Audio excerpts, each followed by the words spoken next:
కీర్తనల గ్రంథంలో నుంచి అందరం లేచి నిలబడి దేవునికి ఉత్తర ప్రతుత్తరంగా దావీదు గారి యొక్క కీర్తన 139వ కీర్తన మొదటి నుంచి 10 వచనాలకు మనము దేవుని మాటలు మనము ఆలోచన చేసుకుందాం.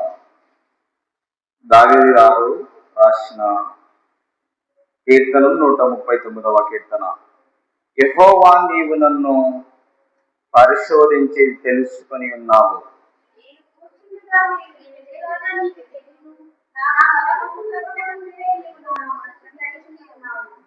నా నడకను నా పడకను నీవు పరిశీలన చేసి ఉన్నావు. నా చర్యలన్నిటినీ నీవు బాగా తెలుసుకొని ఉన్నావు.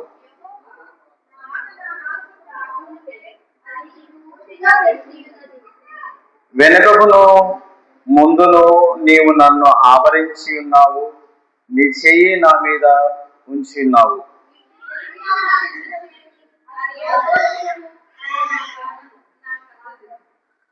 నీ ఆత్మ నీ యొద్ద నుండి నేను ఎక్కడికి పోవుదును?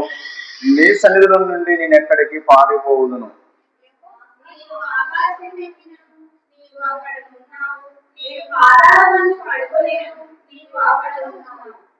నేను వేకువన రెక్కలు కట్టుకొని సముద్ర దిగంతములో నివసించినను.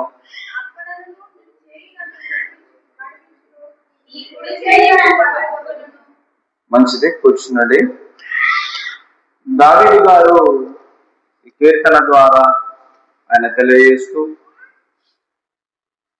మానవులందరినీ కూడా పరిశీలించి తెలుసుకున్నాడు. ఆయన మనము కూర్చునేది, లేచేది, మన ఆలోచనలు, మన ఆలోచనకు రాకమునుపు ఇవన్నీ కూడా నువ్వు ఎలా ఉంటావన్నది గ్రహించిన గొప్ప దేవుడు. నువ్వు ఏ సమయానికి ఎప్పుడు ఎలా ఉంటావు, ఏ సమయం ఎప్పుడు చేరుకుంటున్నావు, ఏ సమయంలో ఏది మాట్లాడుతున్నాము అన్నది ఆయనకు పూర్తిగా తెలుసు అని దావీదు గారు తన కీర్తన ద్వారా తెలియజేసి ఉంచి ఉన్నాడు. అయితే ప్రేమైన దేవుని వాళ్ళరా, కింద ఉన్న లోకం పాతాళ లోకం అని మనము చూసుకోవాలి. లోకాలలో మనుషుల ఆలోచనలు వేరు, దేవుని ఆలోచనలు వేరు. అవి దేవుని ఆలోచనలు, దేవుని యొక్క తలంపులు మనిషి యొక్క కంటికి, ఆ చెవికి, మనిషి యొక్క హృదయానికి అది గోచారముగా, అంటే ఆలోచన లేని దానిగా మానవుడు చేసుకొని ఉన్నాడు. అందును బట్టి నేను పాతాళములో పడి ఉన్నను, నీవు అక్కడ ఉన్నావని దేవుని మాట మనకు తెలియజేసి ఉన్నది. ప్రేమైన దేవుని మాట చూస్తే దేవుని మాటగా ఒకసారి పాతాళం అన్నది ఎక్కడ ఉన్నదని మనము ఆలోచన చేస్తే సామెతల గ్రంథము 15వ అధ్యాయము దేవుని మాటలు చాలా జీవము కలిగినది, వాటిలో సత్యం ఉన్నది. కాబట్టి మనము ఎంతవరకు చూసినా తనివి తీరని, ఎన్నిసార్లు వినలా ఆలోచనతో ఆలోచింపజేసుకునే దేవుని మాటలు ఇవి. ప్రేమైన దేవుని వల్ల 15వ అధ్యాయము 24వ వచనాన్ని మనము చూస్తే ఏమన్నాడంటే, క్రింద ఉన్న పాతాళమును తప్పించుకొనవలనని బుద్ధిమంతుడు పరమునకు పోవు జీవ మార్గమును నడుచుకును అని అన్నాడు. ప్రేమైన దేవుని వలన పాతాళ లోకం క్రింద ఉన్నది, భూలోకం మరి మధ్యలో ఉన్నది. ప్రేమైన దేవుని వలన ఈ భూమిని దేవుడు 3 లోకాలలో, ఒకటి పరలోకం అందే గాని, రెండవది భూమి అందే గాని, భూమి క్రింద ఉన్న లోకమే అదే పాతాళ లోకం. క్రింద ఉన్న పాతాళమును తప్పించుకున్నాడని ఉండాలి అన్నాడు. ఉండాలి, పాతాళం తప్పించుకోవాలంటే ఈ భూమి మీద నువ్వు ఎలా బ్రతకాలి, నీ బ్రతుకును ఎలా జీవించాలి? బుద్ధిమంతుడుగా నీ పాపములు ఒప్పుకొని తండ్రైన దేవుని ఎదుట, కుమారుడైన యేసుక్రీస్తు వారి ఎదుట పరిశుద్ధాత్మ దేవునిగా మీరు ఉన్నవారని గ్రహించుకొని మరి జీవ మార్గమును మనము నడుచుకోవడానికి ఇష్టపడి ఉండాలని దేవుని మాటలు మనకు తెలియజేస్తున్నాయి. పాతాళము క్రింద ఉంది, క్రింద ఉన్న పాతాళము లోకము అని ఇక్కడ మరి సొలొమోను గారు సామెతలో రాసి ఉంచారు. తదనంతరం దేవుని మాటగా మనము ఆలోచన చేస్తే మరలా యోబు భక్తుడు కూడా మాట్లాడాడు. ప్రేమైన దేవుని వాళ్ళరా, యోబు గ్రంథము 21వ అధ్యాయము 13వ వచనాన్ని మనం ఆలోచన చేస్తే ఏమన్నంటే, వారు శ్రేయస్సు కలిగి తమ దినములన్నీ గడుపుదురు, ఒక క్షణములోనే పాతాళమునకు దిగుదురన్నాడు. క్రింద ఉన్న లోకానికి వెళ్ళిపోతావు అని ఇక్కడ దేవుని మాట తెలియజేస్తున్నాడు. ఈ భూమి మీద జడ్జిగా బ్రతకవచ్చు, దేవుని మాటలు లెక్క చేయకుండా బ్రతకవచ్చు, ఆలోచన లేకుండా నీవు ఉండవచ్చు. కానీ నీకు కలిగిన దినములలో శ్రేయస్సుగా ఉండి గడుపుదురంటే బ్రతకవచ్చును. కానీ ఒక క్షణములోనే పాతాళమునకు వెళ్ళిపోవలసిన వారం, అంటే క్రిందికి వెళ్ళిపోవలసిన వారమై ఉన్నామని దేవుని మాట మనకు ఇందులో కనబడుతుంది. అదే మాటగా కీర్తనల గ్రంథంలో ఒకసారి చూస్తే, కీర్తనలు 89వ కీర్తనను మరి ఏమన్నాడు అంటే 48వ వచనం చూసినప్పుడు, మరణమును చూడక బ్రతుకు నరుడెవడు, పాతాళము యొక్క వశము కాకుండా తన్ను తాను తప్పించుకొనగలవాడు ఎవడు అన్నాడు. క్రింద ఉన్న పాతాళమును తప్పించుకున్నాలంటే బుద్ధిమంతుడిగా ఉండాలని సామెతల ద్వారా తెలియజేశాడు. పాతాళమునకు ఒక క్షణంలోకి వెళ్ళిపోతామన్నాడు యోబు గారు. అయితే పాతాళం యొక్క వశం కాకుండా నువ్వు భూమి మీద పాతాళ వశము కాకుండా తన్ను తాను తప్పించుకోవాలంటే ఈ భూమి మీద నువ్వు చేయవలసిన పని చాలా ఉన్నది. ఈ భూమి మీద ఎలా బ్రతుకుతున్నావని దేవుడు నిన్ను ప్రశ్నిస్తే, నువ్వు ఏ లోకానికి వెళ్ళిపోతావు? పాతాళములో. పాతాళములో 2 ప్రాంతాలు మనకు ఉన్నావని జీవ గ్రంథం మనకు శక్తివంతమైన మాటలు మనకు తెలియపరుస్తాయి. మా శక్తి గల మాటలు, దేవుని మాటలు. కింద ఉన్న పాతాళమును తప్పించుకోవడానికి నీవు ఉన్నామా ఒకసారి ఆలోచించుకోవాలి. ప్రేమైన దేవుని వాళ్ళారా, అందును బట్టి లూకాసువార్తను చూస్తే, లూకాసువార్తలో అనేక సందర్భాలు మనం చూసి ఉన్నాం. మరలా వినడం అన్నది మనకు ఖచ్చితంగా నెమరు లాంటిది, ధ్యానం లాంటిది. ఖచ్చితంగా దీన్ని మనం ఆలోచన చేయవలసిన వారం. లూకాసువార్త 16వ అధ్యాయంలో దేవుని మాటలు మనకు అందులో కనపడతాయి. ప్రేమైన దేవుని వాళ్ళారా, 16వ అధ్యాయంలో మరి అక్కడ ఏమన్నాడంటే 23వ వచనములో, అప్పుడతడు పాతాళములో బాధపడుచు అన్నాడు. ప్రేమైన దేవుని వాళ్ళారా, ఇతడు పాతాళములో, క్రింద ఉన్న పాతాళ లోకములో ఉన్నాడు. క్రింద ఉన్న పాతాళములో బాధపడుతున్నాడు. బాధపడుతూ కనులెత్తి దూరము నుండి అబ్రహామును అతని రొమ్మున ఆనుకొని ఉన్న లాజరును చూశాడు. ప్రేమైన దేవుని వాళ్ళారా, ఇక్కడ దరిద్రుడు చనిపోయి ఉన్నాడు, పాతి పెట్టబడ్డాడు, దేవునితుల చేత కొనిపోయినాడు, ఇతను కొనుకోబడ్డాడు. తదనంతరం ధనవంతుడు కూడా చనిపోయి పాతి పెట్టబడ్డాడు. అప్పుడు అతడు పాతాళములో ఉన్నాడు. పాతాళములో చూస్తున్నాడు అన్నమాట. శక్తి ద్వారా, ఆత్మ ద్వారా చూస్తున్నాడు. ఆత్మ చూడగలదు. ఖచ్చితంగా దీన్ని మనము దేవుని మాటగా మనం గ్రహించాలి. అప్పుడు అతడు పాతాళముతో బాధపడుచు కనులెత్తి దూరము నుండి అబ్రహామును అతని రొమ్మున ఆనుకుని ఉన్న లాజరును చూచి అన్నాడు. అంటే చూచాడు, చూచి బాధపడుతున్నాడు. మరి పాతాళములో మరి ఏమి ఉన్నాయి అని మనం అక్కడ చూస్తే 26వ వచనంలో ఒకసారి చూద్దాం. అంతేకాక ఇక్కడ నుండి మీ యొద్దకు దాటగోరు వారు దాటి పోజాలకున్నట్టు అక్కడి వారు మా యొద్దకు దాటి రాజాలకున్నట్టు మాకును మీకును మధ్య మహా అగాధము సవడి ఉన్నది అన్నాడు. ప్రేమల దేవుడా, మహా అగాధములో వేరే ఉన్నాయి, మహా అగాధంలో వేరే ఉన్నాయి.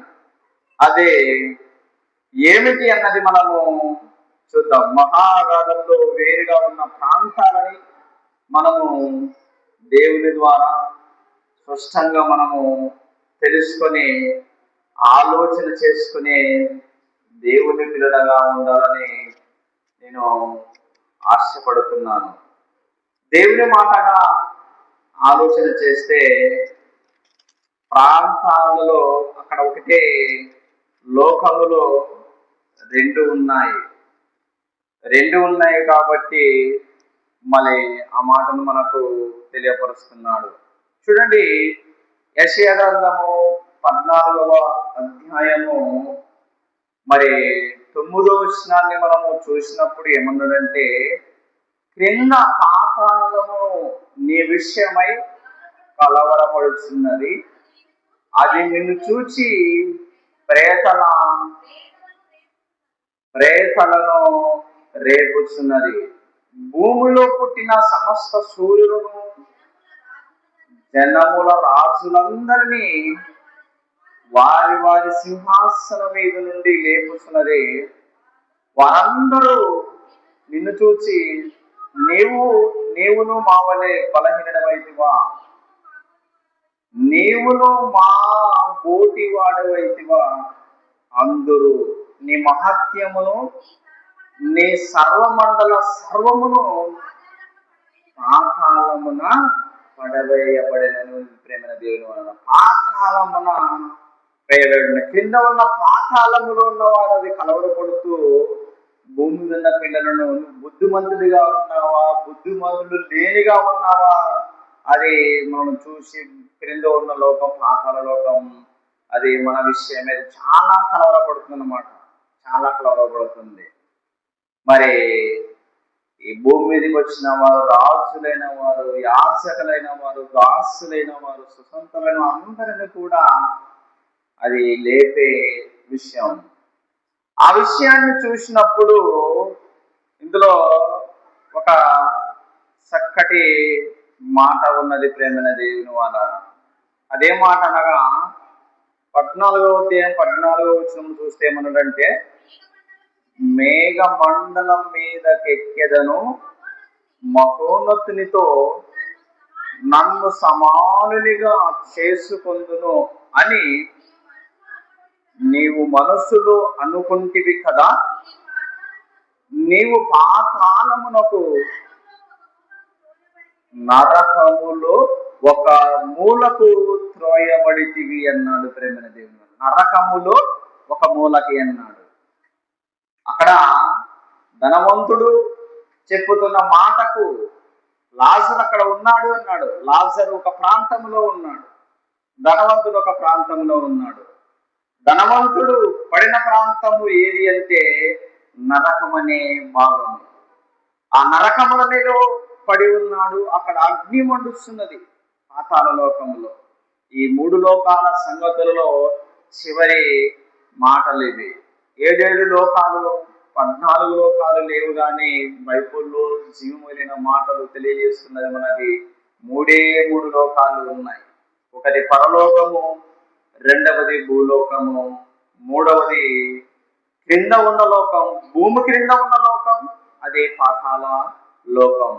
అది నీవు పాతాళం నీ మనస్సులో అనుకున్నాడు, మహోన్నతుడు నన్ను చుట్టూ సమానంగా చేసుకుని అనుకుంటే అక్కడ ధనవంతులు దేవునికి ఇష్టముగా బ్రతకని వారు, దేవునికి ఇష్టంగా బ్రతికిన వారికి ఒక చోటు ఇష్టము లేక విడిగా మనుషులు పాపములు తినుచు త్రాగుచు ఆడుచు పాడుచున్న వారికి ఒక ప్రాంతం, అదే నరకం. నీవు నరకములో పాతాళమునకు, నరకములో ఒక మూలకు త్రోయబడితివి అని చెప్పేశాడు ప్రేమైన దేవుని వాళ్ళ. అది దేవుని యొక్క ఉన్నతమైన మాట. ప్రాంతాలు, 2 ప్రాంతాలు అందులో మనము చూడగలం. కాబట్టి ప్రేమైన దేవుని వల్ల కింద ఉన్న లోకం పాతాళ లోకం. కాబట్టి మనుషులు ఆలోచన లేక మాట్లాడుతున్నారు, మనుషులు ఆలోచింపక వారికి ఇష్టమైన స్వభావములోనే వారు బ్రతుకుతున్నారు. ప్రేమైన దేవుని వాళ్ళరా, చూడండి ప్రేమైన దేవుని వాళ్ళరా, ఒకసారి మనము భూలోకములో ఉన్న వారికి ఇదైతే పరలోకములో ఉన్న వారికి ఏం జరిగిందో ఒకసారి చూద్దాం. పరలోకములో కూడా తప్పు చేసే వారిని ఎక్కడికి చేశాడో అది చూద్దాం. పేతురు రాసిన 2వ పత్రిక 2వ అధ్యాయము చూడండి. పరలోకములో కూడా తప్పు చేస్తే వారిని కూడా వదిలిపెట్టక దేవుడు ఏం చేశాడంటే, చూడండి, ఎవరిని కూడా వదిలిపెట్టే పరిస్థితి లేదు 3 లోకాలలో. దేవుడు 3 లోకాలు ఉన్నాయి. 3 లోకాలలో, అందుకే పరలోకం అందే గాని, భూమి అందే గాని, భూమి క్రింద ఉన్న పాతాళ లోకం అందే గాని ప్రతి వాని మోకాలు యేసు నామములో వంగాలి, యేసును గూర్చి వివరించాలి. ఆయన ఎవరు? దేవుని కుమారుడు. సమస్తము ఆయన ద్వారా కలిగి ఉన్నవి ఏది కూడా ఆయన లేకుండా కలగలేని గొప్ప మహా శక్తిమంతుడైన దేవుని కుమారుడు.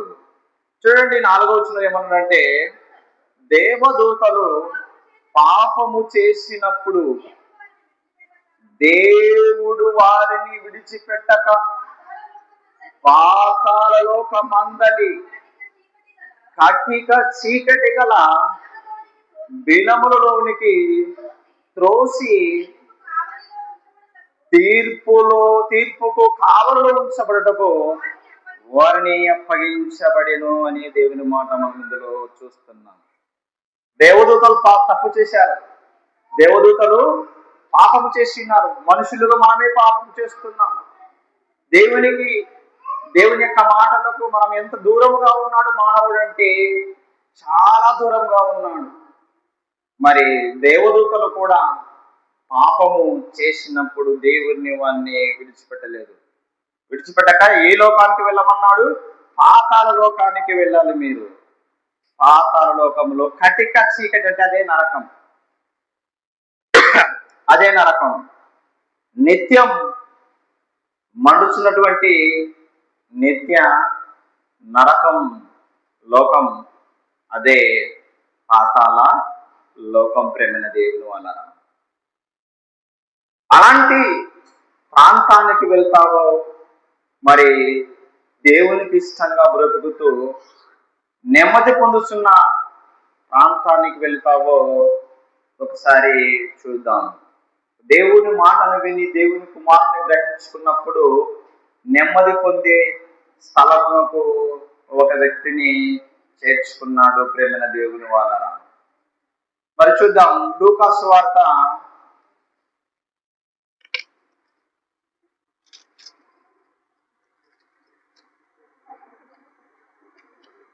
23వ అధ్యాయాన్ని చూద్దాం. లూకా సువార్త 23వ అధ్యాయము మరి 43వ వచనం. అందుకు ఆయన వానితో, నేడు నీవు నాతో కూడా పరదేశులో ఉందువని నిశ్చయముగా నీతో చెప్పుచున్నాను అని ఆయన ప్రేమైన దేవుని ఉన్నారా. అక్కడ పాతాళ లోకంలో ఇక్కడి వారు అక్కడి వారు ఇక్కడ రాజ్యాలకు ఉన్నట్టు ఒక 2 భాగాల గల ప్రాంతాలు ఉన్నాయి. ఆ ప్రాంతాలలో ఒకటి నరకం, నిత్యం అగ్ని, కటిక చీకటి గల ఆ ప్రాంతం. రెండవది నెమ్మది పొందుతున్న ప్రాంతం, అదే పరదేశు, విశ్రాంతిలోకి వెళ్ళిపోయే పరిస్థితి, అందులో విశ్రాంతిలో ఉండే సమయం అది.